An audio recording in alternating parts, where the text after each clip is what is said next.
At Christmas, my sister told me, "Don't bring your family, they're too low class for my circle." I brought them anyway. And when she started mocking them, I raised my glass and said, "A toast to my spoiled sister who thinks she's rich, by the way. I'm done paying for your lifestyle." Cut off. Completely. My blood ran cold when my sister, Heather, uttered those words, "Don't bring your family. They're low class and not on my level. Just you." Can you believe it? 15 years I'd spent supporting her lavish lifestyle, struggling to raise my kids on a nurse's salary, and this was my thanks. That Christmas was about to change everything between us, and I had a decision to make. I've always been the responsible one. While my younger sister, Heather, chased dreams of luxury, I built a life centered on what truly matters. My children, Emma and Tyler, 10 and 8.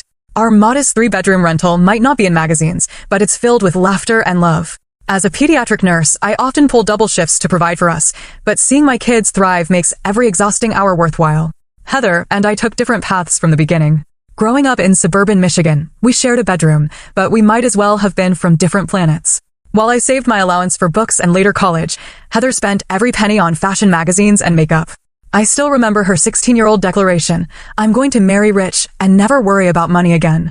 Our parents, hardworking teachers, would exchange worried glances when Heather made such pronouncements. Dad would gently remind us that character outlasts possessions, while Mom emphasized that true success comes from contribution, not acquisition. These lessons shaped me, but seemed to bounce off Heather entirely. After college, where I studied nursing on scholarships and worked part-time, I started my career and met Jack, my children's father. Our relationship didn't last. He wasn't ready for family responsibilities, but he gave me Emma and Tyler. He sends occasional child support checks when he remembers, but we manage without counting on them. Meanwhile, Heather dropped out of community college after meeting Richard, the son of a successful real estate developer. Their whirlwind romance led to a lavish wedding. I remember emptying my modest savings to help them pay for the flowers Heather insisted she needed. She promised to pay me back someday, but that day never came. Instead, a pattern emerged. Heather would call in tears about an overdue credit card bill threatening her reputation, or she'd mention casually how embarrassed she'd be if she couldn't join Richard's colleagues' wives for their spa weekend. Each time, I'd transfer money with the understanding it was just until things settled. Those things never settled, and over 15 years, I funneled nearly $60,000 into maintaining my sister's facade. Why did I do it? Part of me still saw the little girl who'd climb into my bed during thunderstorms. Part of me felt responsible for her happiness. And honestly, part of me believed her promises that once she and Richard made it big, they'd repay everything with interest. What Richard didn't know, what no one knew except Heather and me, was that his family's wealth was mostly tied up in properties and not accessible for daily luxuries. His monthly income covered their mortgage and basics, but Heather's designer wardrobe, spa treatments, and lavish parties were largely funded by her schoolteacher sister's nursing salary. Each year, Heather's Christmas gathering became more extravagant and her attitude more condescending. Last year, she referred to my sensible sedan as quaint and suggested Emma might benefit from elocution lessons. I swallowed my pride, remembering our parents' unwavering belief in family loyalty. My children adored their Aunt Heather despite everything. They saw only the glamorous woman who gave expensive gifts and lived in a mansion. Emma had been talking about Heather's Christmas party for weeks, especially excited about seeing the 12-foot tree with its color-coordinated ornaments and the chocolate fountain Heather had mentioned. Tyler had proudly made a special ornament for his aunt's tree in art class, a clay star painted gold with red glitter. He'd wrapped it carefully, asking repeatedly if I thought Aunt Heather would like it. "She likes fancy things," he'd said, his small face serious. The invitation arrived in late November, thick cream cardstock with gold embossing announcing their annual holiday soiree. I'd marked the date and we'd begun our preparations, saving a little each week for appropriate gifts and outfits. Then came the phone call that changed everything. When I hung up after Heather's shocking request, my hands were shaking so badly I had to sit down. Her words echoed in my mind, low class, not on my level.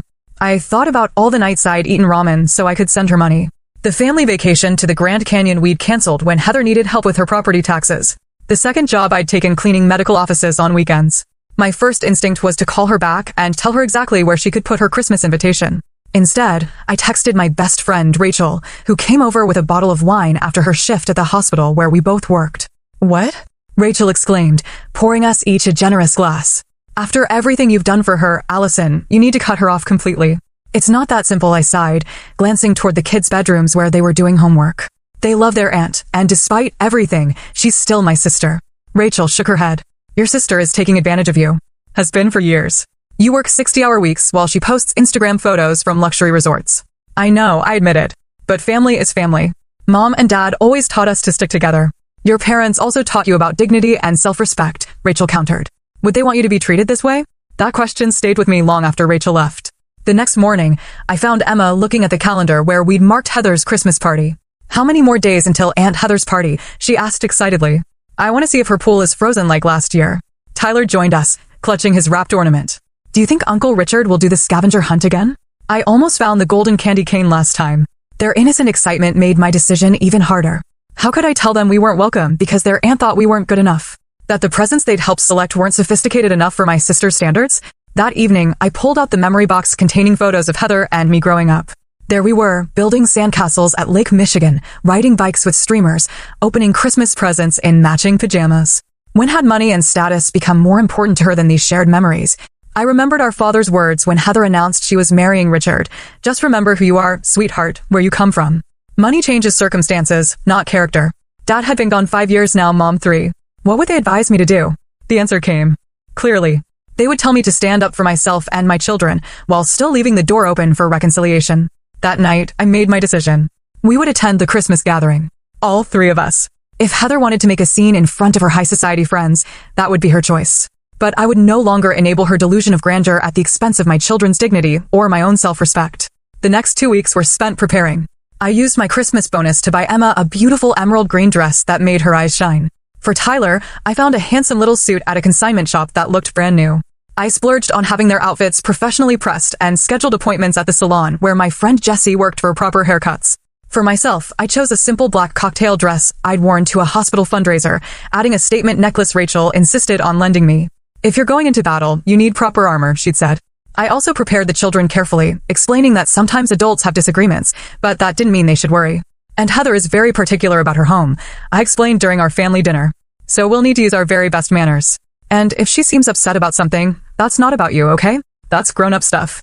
Is Aunt Heather mad at us? Tyler asked, his brow furrowed. No, sweetheart.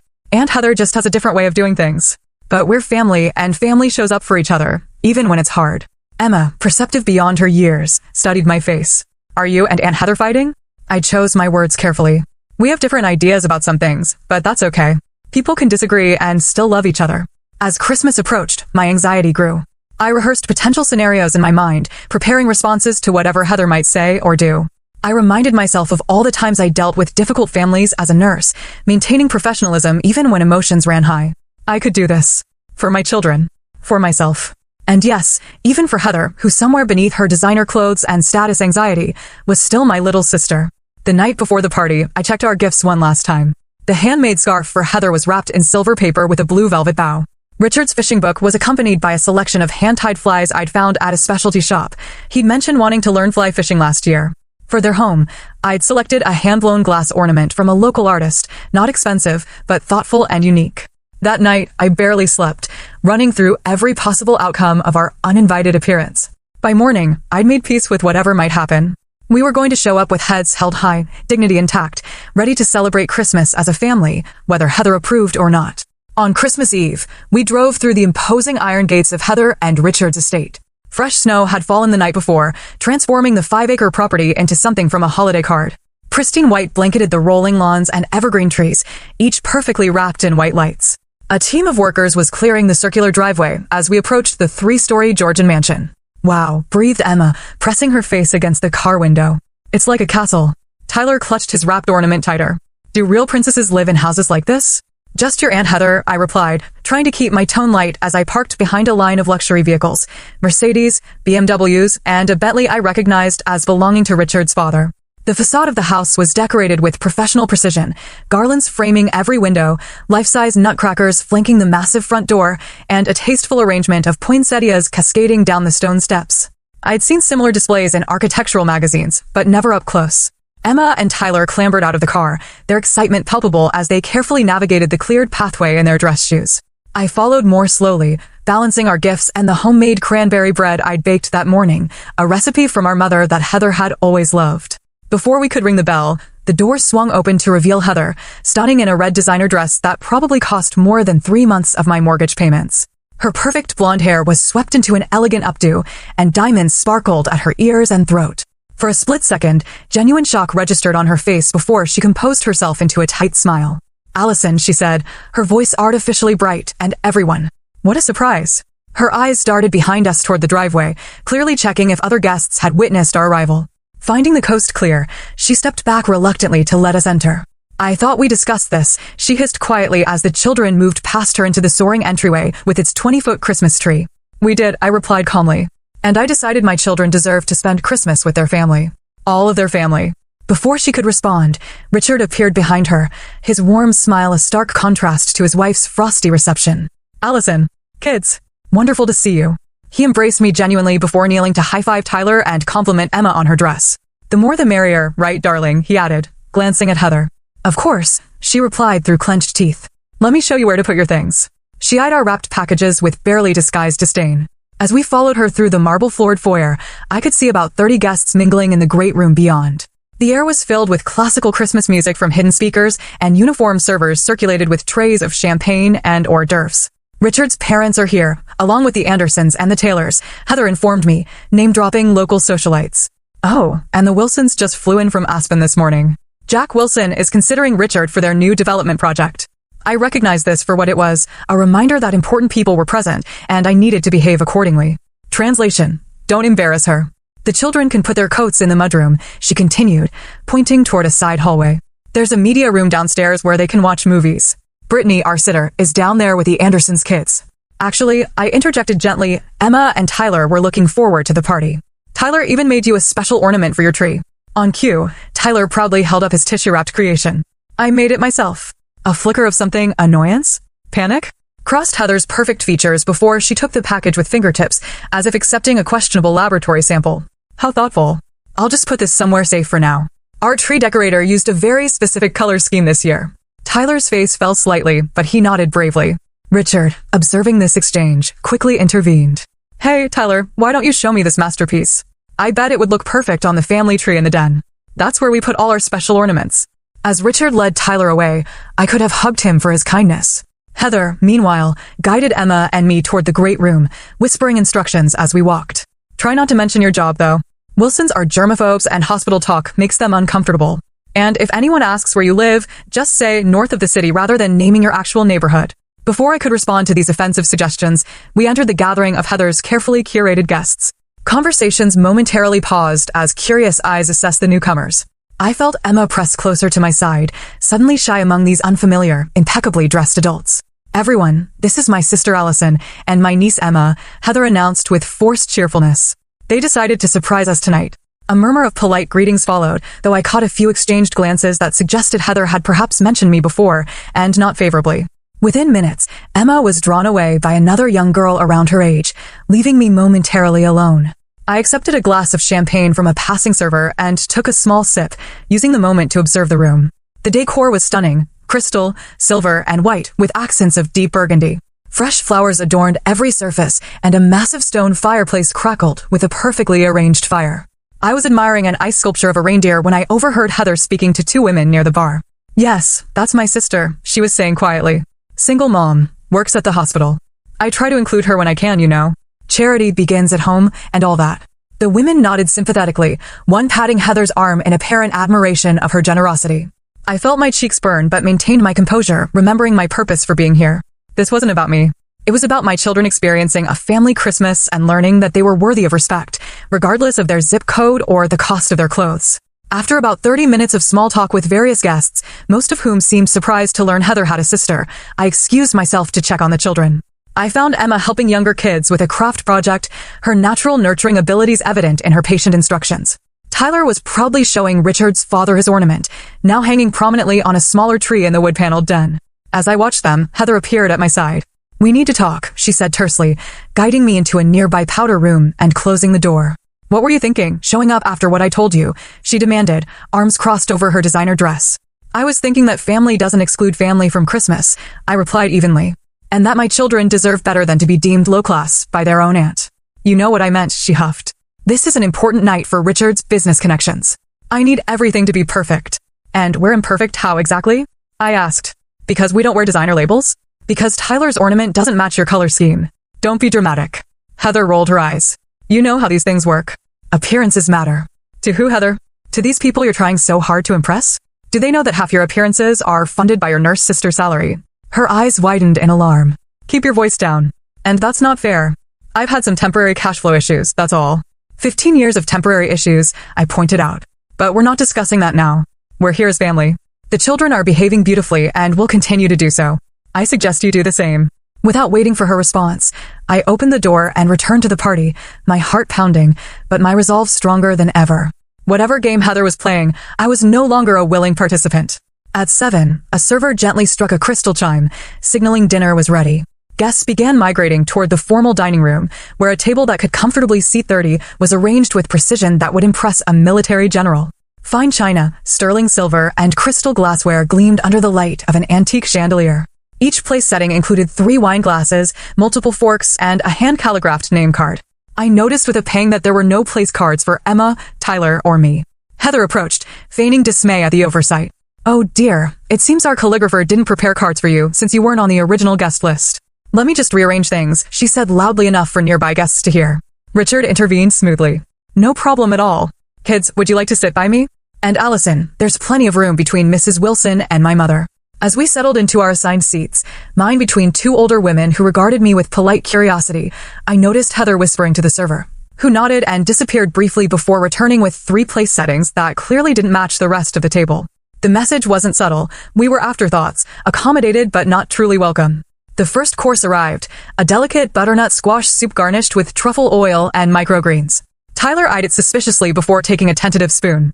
Emma, always more adventurous with food, dug in with enthusiasm. So Allison, began Mrs. Wilson, Richard's potential business partner's wife. Heather tells us you work at a hospital. Yes, I am a pediatric nurse at County General, I replied. How noble, she said with what seemed like genuine admiration. My sister volunteered at a children's hospital last year. She found it quite intense. It can be challenging, I agreed, but also incredibly rewarding. There's nothing quite like helping a child through illness and seeing them recover. And you're raising 2 children on your own? Asked Richard's mother from my other side. Her tone was kind rather than judgmental. Yes, Emma and Tyler. They're wonderful kids. They certainly seem to be, she nodded approvingly, glancing toward where they sat with Richard. Well-mannered and bright. You should be proud. This simple acknowledgement nearly brought tears to my eyes after Heather's dismissive attitude. Thank you. I am. Across the table, Heather was holding court, describing their recent weekend at a luxury ski resort in Vail. The private lessons were worth every penny, she declared. The instructor used to train Olympic athletes. Speaking of expense, interjected a man I recognized as Richard's college friend. How's that investment opportunity you mentioned last month? Did you decide to buy in? Richard looked momentarily uncomfortable. We're still considering our options. The timing might not be right with the new pool house renovations. Oh, we're definitely moving forward with a pool house, Heather corrected him. I've already approved the final designs, imported marble, smart home integration throughout. It's going to be featured in Modern Luxury magazine. Richard's surprise was evident but quickly masked. I wondered how many of Heather's unilateral decisions were funded by my loans. The second course arrived, a frisee salad with poached pears and candied walnuts. Tyler frowned. At the unfamiliar greens, but catching my encouraging nod, bravely took a bite. And what neighborhood do you live in, Allison? Asked a woman further down the table, her diamond earrings catching the light as she tilted her head. Before I could answer, Heather interjected, Allison lives in a charming area north of the city. Very up and coming. Elmwood Park, I stated clearly. It's a wonderful community with excellent schools and parks. The woman's expression revealed she wasn't familiar with the middle-class suburb, but she nodded politely. And what school do your children attend? She continued. My grandson just started at Lakeside Academy. Again, Heather attempted to intercept. They're in the public school system. Allison is very involved in their education. Emma and Tyler attend Elmwood Elementary, I said directly. Emma's in the gifted program for mathematics and Tyler is thriving in their arts curriculum. As I spoke, Tyler accidentally knocked over his water glass. The crystal tumbled, splashing water across the pristine tablecloth. His face crumpled in mortification. I'm sorry, he gasped, frantically trying to mop up the spill with his napkin. Before I could reassure him, Heather's voice cut through the momentary hush. This is exactly why children should eat separately until they're properly trained for formal dining. The cruel comment hung in the air. Tyler's lower lip trembled, and I saw Emma's shoulders stiffen in defense of her brother. Richard quickly handed Tyler his own napkin. No harm done, buddy. I did much worse at my parents' dinner party when I was your age, knocked over an entire gravy boat onto my father's boss. His father chuckled in confirmation. Ruined a perfectly good suit, but suits can be replaced. Good company can't. The warm response from Richard and his father seemed to further irritate Heather, whose smile had grown increasingly rigid. As the evening progressed, she directed the conversation toward her recent charity work, organizing a fundraiser for the Art Museum's new wing. We raised over $300,000, she boasted. The chairwoman said it was the most successful event in their history. That's wonderful, commented Richard's mother. Which programs will benefit specifically? Heather hesitated, clearly unfamiliar with the actual purpose of the fundraiser beyond its social prestige. Oh, various educational initiatives, of course. Actually, offered another guest, I believe it's primarily funding the new contemporary exhibition space. My wife is on the museum board. Heather's smile tightened further. Yes, exactly. That's what I meant. The main course arrived, herb-crusted rack of lamb with truffle mashed potatoes and haricots verts. As the servers presented each plate with choreographed precision, I caught Emma staring at the array of utensils with uncertainty. Start from the outside and work your way in, I whispered, having researched formal dining etiquette before our arrival. Heather noticed this exchange and seized the opportunity. Emma, darling, that's your salad fork. You're using. The dinner fork is the larger one. Emma blushed, quickly switching utensils. It's hard to keep track when there are so many, Heather continued, addressing the table at large. Proper table manners are really something that should be taught from an early age, but I suppose in public schools they have other priorities. Several guests shifted uncomfortably at this transparent dig. Richard's mother raised an eyebrow but remained silent. Richard himself was engaged in conversation with Tyler about dinosaurs, deliberately ignoring his wife's comment. Actually, I responded evenly, Emma and Tyler have lovely manners. They're just not accustomed to 8-piece play settings. But they're quick learners. Of course they are, Richard's mother agreed, giving Emma an encouraging smile. And you're doing just fine, dear. I still mix up my forks sometimes, and I've been attending formal dinners for 40 years. Heather, thwarted in her attempt to embarrass my children, turned her attention to the gift I'd brought. The hand-blown glass ornament now displayed on a side table with other hostess gifts. Allison brought the most interesting ornament, she announced. It's quite folksy, isn't it? Handmade by a local artist, she said. May I see it? Asked Richard's mother, who genuinely seemed interested. The ornament was passed to her, and she examined it with appreciation. This is beautiful workmanship. Is this from that new glass studio downtown? I've been meaning to visit. Yes, Firelight Studios, I confirmed. The artist trained in Venice before opening his shop here. I must get his information before I leave, she said, handing the ornament back with care. This would make a lovely gift for my sister. Heather's attempt to diminish my gift had backfired, adding to her visibly growing frustration. As the dinner progressed through its final courses, a cheese selection, then a delicate chocolate mousse, her comments became increasingly pointed. When Tyler mentioned his school's upcoming science fair, she remarked how fortunate the private school children were to have actual laboratories with proper equipment. When Emma shyly shared that she'd made honor roll, Heather noted that the standards must be different in public education, since every child at Lakeside Academy is required to maintain at least a 3.8 GPA. Each comment was delivered with a smile that didn't reach her eyes, each designed to establish the superiority of her world over ours. For hours, I maintained my composure, reminding myself that my children were watching and learning from how I handled this situation. But as I observed Emma's gradually wilting posture and Tyler's increasingly forced smile, something shifted inside me. The years of accepting Heather's condescension, of financing her illusions, of prioritizing family peace over personal dignity, it all crystallized into a sudden, clear resolve. When Heather mockingly praised Tyler's department store suit as adorable and suggested I consider the children's consignment shop where struggling families find nice secondhand clothes, I saw tears form in my son's eyes. And I knew the time for polite tolerance had ended. After dinner, guests migrated to the great room for coffee, desserts, and what Heather announced would be a traditional gift exchange among intimate friends. This apparently didn't include us, as no one had informed me of this tradition, leaving me without appropriate gifts for the assembled company. Heather made sure everyone was aware of this oversight. Don't worry about not bringing anything for the exchange, Allison, she said loudly as servers distributed small, elegantly wrapped packages to each guest. You couldn't have known since you weren't originally, well, you know. Several guests looked uncomfortable at this pointed exclusion. Richard quickly intervened. Actually, let's consider Allison and the kids' presents our special gift this year.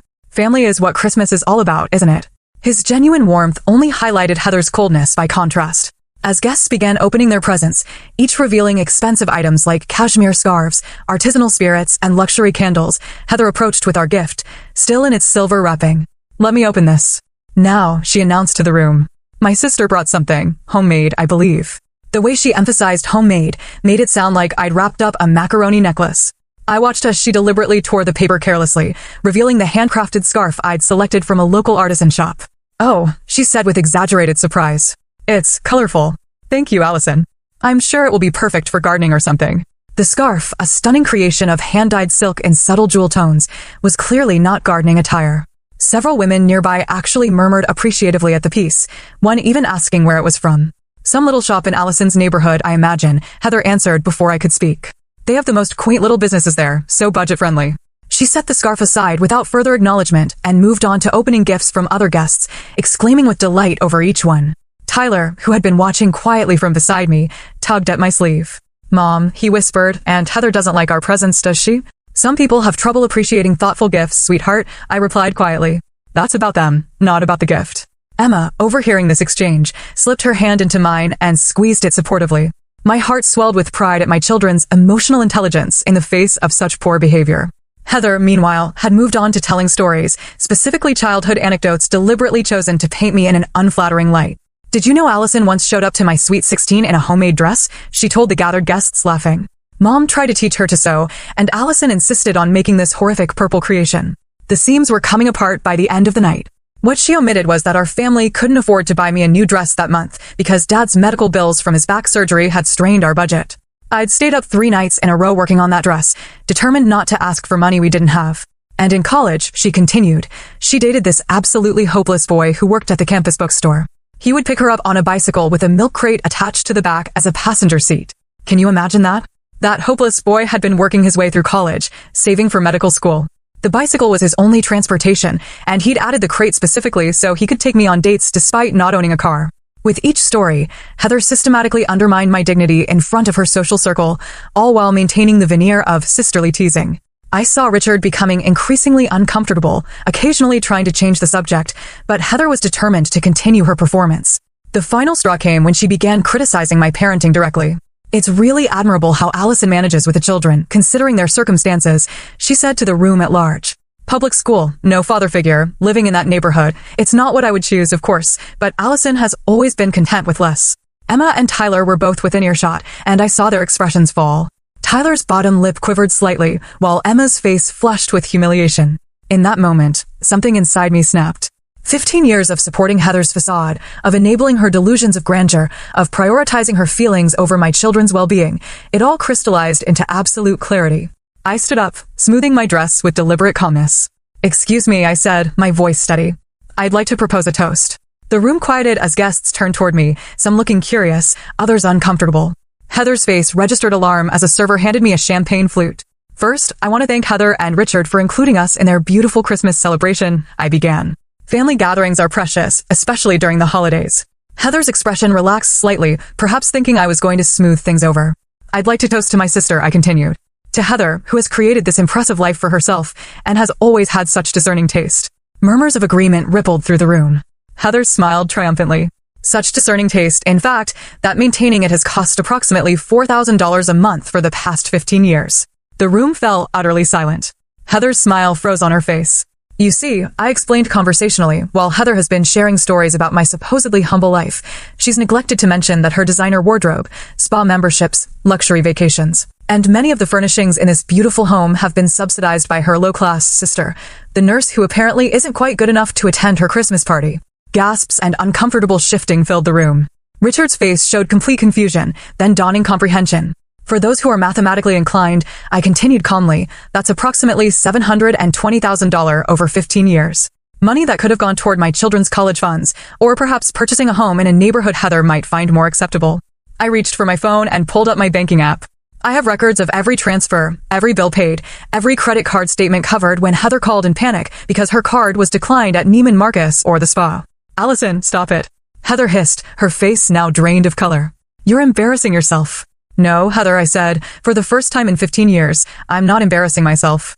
I'm simply telling the truth." I turned to address Richard directly. "I'm sorry you're finding this out this way. I believed Heather when she said you knew about our financial arrangement. I see now that wasn't true." Richard's expression was a mixture of shock and betrayal as he stared at his wife.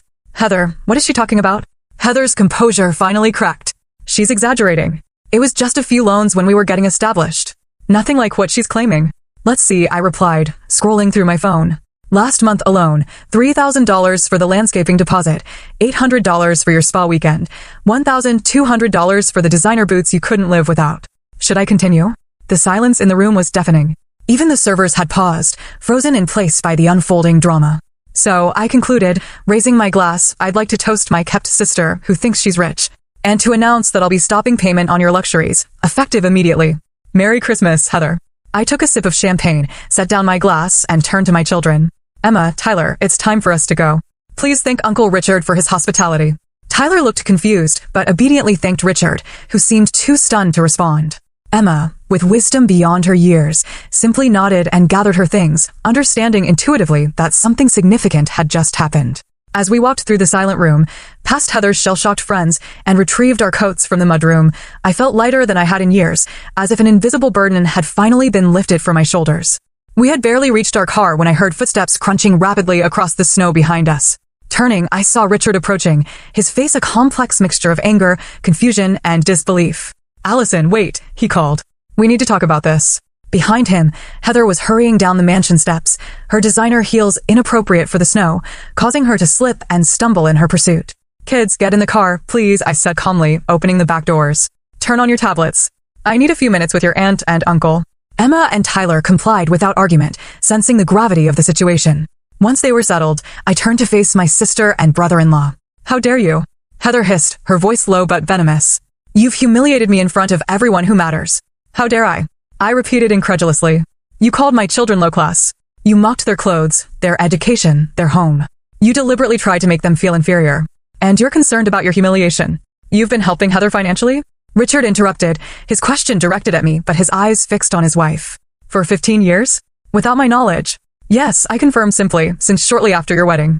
It started with small amounts, a credit card bill here, a shopping splurge there.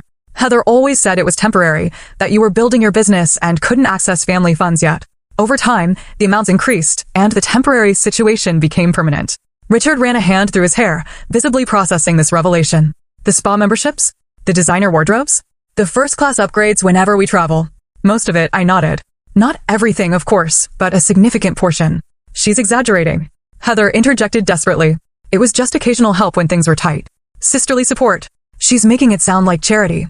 "Let me see your phone," Richard said suddenly, holding out his hand to me. I hesitated briefly, then unlocked my banking app and handed it to him. He scrolled in silence for several moments, his expression growing darker with each swipe. "Monthly transfers of $3,000 to $5,000, he read aloud. "For years. Direct payments to Nordstrom, Saks, the country club." "Heather, what the hell is this?" "Richard, please." Heather's voice took on a pleading quality I'd rarely heard. "It's not what it looks like." Allison offered to help. She wanted to contribute. "Contribute?" I echoed. "Heather, I've been working 60-hour weeks, eating ramen for dinner, and putting off home repairs to fund your lifestyle. I've delayed saving for my children's education to pay for your spa days. You never said no," she countered. "I asked, and you always said yes. That was your choice. Because you're my sister." I replied, my voice finally breaking. "Because every time you made it sound like an emergency. Because you promised it was the last time. Because I believed you when you said you'd pay it back someday." Richard handed my phone back, his expression unreadable. "The landscaping for the pool house," he said quietly. "You told me your parents had left you a special investment account that matured." Heather faltered. I needed to tell you something. You wouldn't have approved the renovation otherwise. And the trip to Bali last year? You said that was a bonus from your interior design client." "Richard, please," Heather whispered. "Not out here," he replied, his voice hardening. "No, I think out here is exactly where this conversation belongs. We've apparently been living a lie inside those walls for years." As they faced off, I became acutely aware of my children waiting in the car, of the cold seeping through my dress coat, of the curious faces watching from the windows of the mansion. This confrontation needed to happen, but not like this. "This is between you two now," I said firmly. "My part in it is over. I won't be sending any more money, Heather, not a dollar. You'll need to be honest with Richard about your finances and make whatever adjustments are necessary. You can't just cut me off." Heather protested, panic edging into her voice. "What about the credit card bill due next week? The spa package I've already booked for New Year's?" The entitlement in her tone confirmed that I was making the right decision. "Those are your problems now, not mine. I have my own family to take care of." "We are your family," she insisted. "Yes, you are," I agreed. "And family treats each other with respect, not contempt. When you're ready to have a relationship based on mutual respect rather than financial dependence, I'll be here. Until then, I need to focus on Emma and Tyler." Richard, who had been silent for several moments, suddenly spoke. "Allison, I want you to know I had no idea about any of this. I would never have allowed it if I'd known." "I believe you," I said simply. "And I'm sorry you're finding out this way." He nodded, then turned to Heather. "We need to go back inside. Your guests are waiting. But when they leave, you and I are going to have the most honest conversation of our marriage." Heather's face crumpled, the carefully constructed facade finally collapsing. For a moment, I glimpsed the vulnerable little sister I'd always tried to protect. The girl who'd been so insecure about our modest upbringing that she'd crafted an entirely different identity to escape it. Part of me wanted to comfort her, to say everything would be okay, as I had countless times. But another part, the part that had finally found its voice tonight, knew this was a necessary reckoning for both our sakes. "Goodbye, Heather," I said quietly. "Merry Christmas." As I turned to get into my car, I heard her call my name once more. When I looked back, she stood alone on the snowy driveway, her perfect makeup streaked with tears, looking smaller somehow without Richard beside her. "What am I supposed to do now?" she asked, and for the first time in years, there was no manipulation in her question, just genuine fear. "You figure it out," I answered honestly. "Like the rest of us do. One day at a time." With that, I got into my car and drove away from the mansion, with its twinkling lights and watching eyes, heading back toward our modest home where the Christmas tree might be smaller, but the love was real. In the rearview mirror, I could see my children's reflections, their expressions solemn as they processed what they'd witnessed. Tomorrow, we would talk about it properly. I would explain that sometimes loving someone means setting boundaries, that worth isn't measured by possessions but by character, that the truth, however difficult, is always better than a beautiful lie. But for tonight, as we drove through the quiet, snow-covered streets, I simply reached back and squeezed their hands, grateful for the authentic life we shared, free at last from the burden of maintaining someone else's illusion. The drive home from Heather's mansion felt surreal, as if we were traveling between different worlds rather than just different neighborhoods. Christmas lights twinkled along the route, and occasional snowflakes drifted lazily through our headlight beams. In the back seat, Emma and Tyler had fallen silent, processing the evening's dramatic events in their own ways. "Are you mad at Aunt Heather?" Tyler finally asked in a small voice. I considered my answer carefully. Not mad, exactly. Disappointed. Sometimes people we love make choices that hurt us, and it's okay to feel sad about that. "Is she still our aunt?" Emma's practical question cut to the heart of what both children were likely wondering. "Of course she is," I assured them. "Family is forever, even when relationships get complicated. But sometimes family members need time apart to figure things out." When we arrived home, our modest Christmas tree greeted us through the front window, its multicolored lights a stark contrast to Heather's professionally decorated monochrome display. Inside, I kicked off my heels with relief and suggested an impromptu Christmas Eve celebration of our own. "Let's make hot chocolate and watch a holiday movie," I proposed. "The fancy party wasn't much fun anyway. Can we open one present tonight?" Tyler asked hopefully, his resilience already reasserting itself. "I think that's a perfect idea," I agreed. Within 30 minutes, we had transformed our evening. Still wearing our party clothes, but now wrapped in cozy blankets, we sipped homemade hot chocolate topped with mini marshmallows, while How the Grinch Stole Christmas played on our television. The children each opened one carefully selected gift, new pajamas that they immediately changed into, and the tension from Heather's mansion gradually melted away in the warmth of our small living room. After the children went to bed, I sat alone by the Christmas tree, finally allowing myself to process the enormity of what had happened. For 15 years, I had enabled Heather's fantasy life at the expense of my own family's security. Tonight, I had finally broken that cycle. The relief was palpable, but so was the grief for the relationship I had hoped to have with my sister. My phone buzzed with a text from Rachel. "How did it go?" I typed out a brief summary, ending with, "I'll call you tomorrow with details. Kids are asleep." "I'm okay." She responded immediately, "Proud of you. Merry Christmas to you. No more subsidizing ungrateful siblings." Christmas morning arrived with fresh snow and excited children who temporarily forgot the previous night's drama in the joy of opening presents. We FaceTimed with Jack, their father, who wished them Merry Christmas from his new home in California. Though our relationship had ended years ago, we maintained a cordial connection for the children's sake. Around noon, my phone rang with an unknown number. It was Richard. "Allison, I hope I'm not interrupting your Christmas," he began, his voice sounding tired. "I wanted to check that you and the kids got home safely last night." "We did, thank you," I replied, stepping into the kitchen for privacy. "How are things there?" He sighed heavily. "Difficult." After the guests left, Heather and I talked. Really talked, for the first time in years. I had no idea about the financial arrangement between you two. I'm still processing it all. I understand. It's a lot to take in. "I want you to know I've frozen the credit cards and asked for a complete audit of our finances," he continued.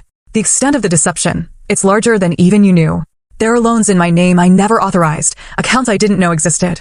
My stomach tightened with dread. "Richard, I'm so sorry." "Don't apologize. You're not responsible for Heather's choices." His voice softened. "But I am sorry for how she treated you and the children. It was inexcusable." "Thank you for saying that," I replied, genuinely touched by his acknowledgement. "We're getting help," he said. "Financial counseling, marriage counseling. It's going to be a long road." He paused. Heather, struggling behind all that arrogance, is someone who never felt good enough. It doesn't excuse her behavior, but maybe it explains some of it. After we hung up, I sat at my kitchen table, turning his words over in my mind. Had I somehow contributed to Heather's insecurities by always being the responsible one, by bailing her out repeatedly instead of letting her face consequences? These were questions without easy answers. In the days that followed, I experienced a strange mixture of emotions, liberation paired with moments of guilt, relief shadowed by sadness. The practical reality of my decision quickly became apparent. Without the monthly drain of supporting Heather, my bank account began to recover. I started a proper college fund for the children and scheduled long overdue repairs for our aging HVAC system. I also began therapy, recognizing that untangling 15 years of financial codependence required professional guidance. My therapist helped me understand the complex dynamics at play, how my desire to protect Heather had morphed into enabling, how my own self-worth had become tied to being the reliable rescuer. 2 weeks after Christmas, an envelope arrived from Heather's address. Inside was a check for $5,000, a pittance compared to what she'd received over the years, but significant nonetheless, and a brief note. A start. I'm sorry. I deposited the check but didn't respond immediately. Actions would speak louder than words, and one payment didn't erase years of exploitation and disrespect.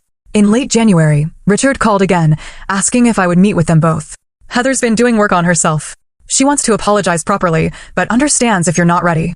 I agreed to meet at a neutral location, a quiet cafe halfway between our homes. When I arrived, Heather looked markedly different from the polished socialite who had hosted Christmas Eve. Her designer clothes had been replaced with simple jeans and a sweater, her elaborate hairstyle with a natural ponytail. More striking was the absence of her usual confidence, replaced by a palpable nervousness. Thank you for coming, she began awkwardly after we ordered coffee. I've been trying to figure out what to say, how to explain, but there's no explanation that makes what I did okay. No, there isn't, I agreed, neither attacking nor rescuing her. The financial stuff, taking your money all these years, was wrong, she continued. But even worse was how I treated you and the kids. Looking down on you, acting superior when all along you were the one keeping me afloat. Her voice cracked. I was so ashamed of who I really was that I created this whole fake persona, and eventually I started believing it myself. Why? I asked simply. We came from the same family, Heather. Mom and Dad gave us the same values, the same love. When did money and status become everything to you? She stared into her coffee. I don't know exactly. Maybe in middle school when the popular girls made fun of my thrift store clothes. Or in high school when I wasn't invited to parties at the lake houses because I wasn't their kind. I decided I would become their kind, whatever it took. For the first time, I glimpsed how differently we had experienced our childhood, how moments I had brushed off had cut deeply into Heather's sense of self-worth. We are selling the mansion, Richard interjected. Moving to something within our actual means. Heather's looking for work too, he added. I'm starting at a design firm next month, she said. Entry-level position, but it's something I actually know how to do. And we're both in financial counseling, learning to live on a budget for the first time. As our conversation continued, I maintained clear boundaries while leaving space for potential reconciliation. This wasn't an instant fix. Trust, once broken, takes time to rebuild. But it was a start. Over the following months, our relationship began a slow transformation. Heather sent regular payments toward what she now acknowledged as a debt, not gifts.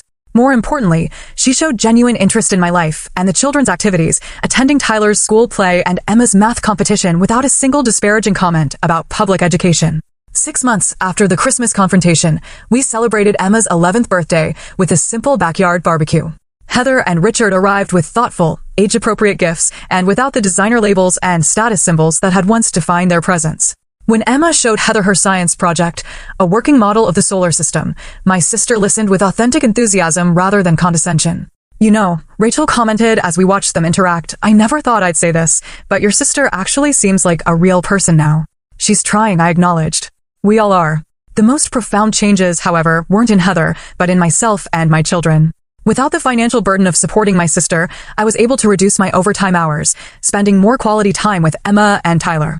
We took our first real vacation that summer, a week at a lakeside cabin where we swam, hiked, and reconnected without the constant pressure of financial stress. Emma and Tyler, having witnessed their mother finally stand up for herself and them, carried this lesson into their own lives. Emma became more assertive at school, confidently correcting a teacher who tried to take credit for her original research. Tyler stood up to a playground bully, not with aggression, but with calm dignity that diffused the situation entirely.